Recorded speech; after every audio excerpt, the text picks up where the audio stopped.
আসসালামু আলাইকুম এভরিওয়ান। আজকে আমি আপনাদেরকে তৈরি করে দেখাবো রেস্টুরেন্ট স্টাইলে থাই স্যুপ। স্যুপটা আমি একদম সহজভাবে করে দেখানোর চেষ্টা করেছি, কোনো রকম চিকেন স্টক ছাড়াই। সাথে থাকবে থাই স্যুপ তৈরি করার জন্য সকল ধরনের সিক্রেট টিপস। আসুন তাহলে আর কথা না বাড়াই দেখে নেওয়া যাক পুরো রেসিপিটি।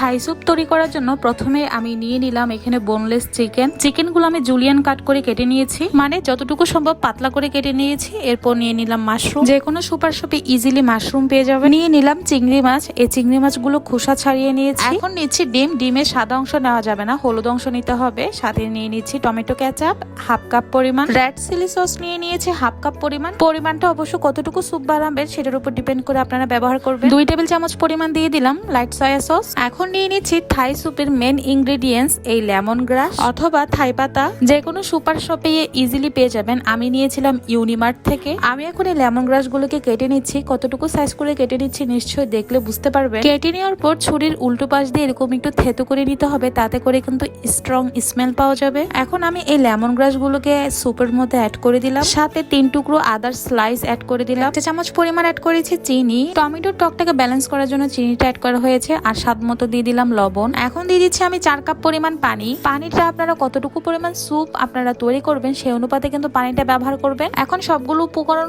খুব ভালো মতো মিশিয়ে নিতে হবে একটি স্প্যাচুলার মাধ্যমে। আমি এখানে কোনো চিকেন স্টক ব্যবহার করিনি, যদি আপনারা চান তাহলে কিন্তু চিকেন স্টক ব্যবহার করতে পারেন।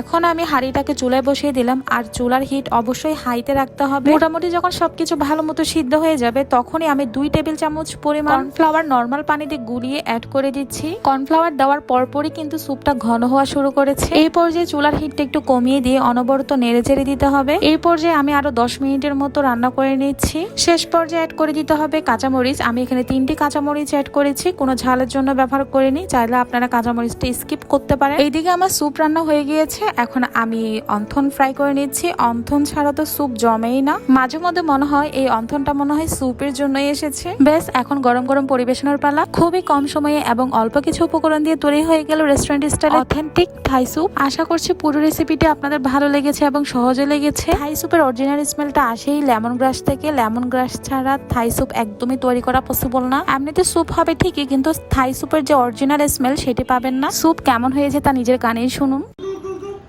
কেমন হয়েছে? সাধারণ, পুরো রেস্টুরেন্ট ফিল, স্মেলটা জোস।